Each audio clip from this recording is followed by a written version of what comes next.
Hey guys, welcome back to another video. इस video में अपन काइनेमैटिक्स के सारे फार्मूले को अच्छे से समझने वाले हैं और ताकि हमें आगे क्वेश्चन करने में दिक्कत ना हो। सबसे पहले स्टार्ट होती है फार्मूले जो बेसिक होते हैं, 9th में भी आपने पढ़ा होगा। एस बराबर u t plus half a t square, v बराबर u plus a t, v square बराबर u square plus 2as and speed बराबर डिस्टेंस अपॉन टाइम। उसके बाद आता है कि किसी बॉल को अगर वर्टिकली ऊपर फेंके तो उसकी एच मैक्स और टाइम ऑफ फ्लाइट क्या होता है। तो टाइम ऑफ फ्लाइट 2u/g होगा और H max you square by 2g होता है। और इसमें रेंज 0 होता है क्योंकि आप सीधे वर्टिकल ऊपर फेंकते हो और सीधे नीचे आ जाता है। और इसी का एक मॉडिफाइड फॉर्म होता है कि आप अगर किसी प्रोजेक्टाइल को किसी एंगल पे फेंकते हो तो वो एक पैराबोलिक शेप में जाता है। तो उस केस में उसका टाइम ऑफ फ्लाइट क्या होता है, उसकी एच मैक्स क्या होती है, उसका रेंज क्या होता है। तो time of flight 2u sin θ/g होता है और H max you square sin square θ/2g होता है। रेंज होता है यू स्क्वायर sin 2θ/g। अरे इसको डिराइव भी कर सकते हो आप। बेसिकली देखो, जब ये ग्राउंड टू ग्राउंड प्रोजेक्टाइल है ना, तो इसकी वाई में अगर डिस्प्लेसमेंट 0 कर दोगे, क्योंकि इनिशियल जहाँ पे है फाइनल में भी वहाँ पे आ रहा है, तो आपको यहाँ से टाइम ऑफ फ्लाइट मिल जाता है।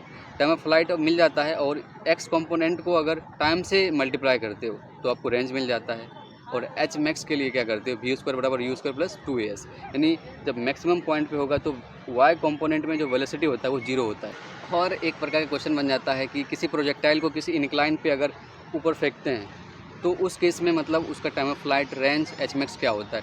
बेसिकली यहाँ पे जो जी होता है ना, जी सीधा नीचे की तरफ लगता है, लेकिन आपने जब इंक्लाइन पे फेंका है तो उसका जो वेलोसिटी का कंपोनेंट आता है, एक अलोंग इंक्लाइन आता है, एक परपेंडिकुलर टू इंक्लाइन आता है। आप जी को ना अलोंग इंक्लाइन और परपेंडिकुलर टू इंक्लाइन अगर तोड़ लेते हो ना, तो वहाँ से आप आसानी से काइनेमैटिक्स के नॉर्मल फार्मूले एस बराबर u t half a square, v बराबर u plus a t and v square बराबर यू स्क्वायर प्लस 2s लगा के कर सकते हो। जैसे टाइम का फार्मूला होता है 2u cos alpha upon G cos theta, और रेंज का वैल्यू होता है U square upon G cos square theta sine 2 alpha plus theta minus sine theta.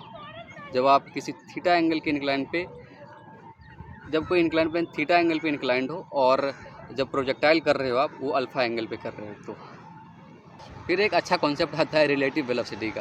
यार रिलेटिव वेलोसिटी देखना हो ना तो खुद को मतलब रेस्ट पे दे दो और आप जिस डायरेक्शन में मूव कर रहे हो उसके ऑपोजिट डायरेक्शन में किसी ऑब्जेक्ट को देख रहे हो ना, उसके वेलोसिटी से घटा दो। तो रिलेटिव का बेसिक फंडा यही है। इस फंडे से आप Rain Man problem, river boat problem या फिर जो एरोप्लेन से सामान गिरती है वो वाला प्रॉब्लम आसानी से कर सकते हो। आपको ध्यान में क्या रखना है कि आपको एक फ्रेम में जाना है, खुद को रेस्ट में कर देना है और जिस ऑब्जेक्ट को कंपेयर कर रहे हो ना, वो जिधर जा रहा है उसके ऑपोजिट में आपकी वेलोसिटी को घटा देना है। बस यही फंडा है, काइनेमैटिक्स का टोटल पार्ट है।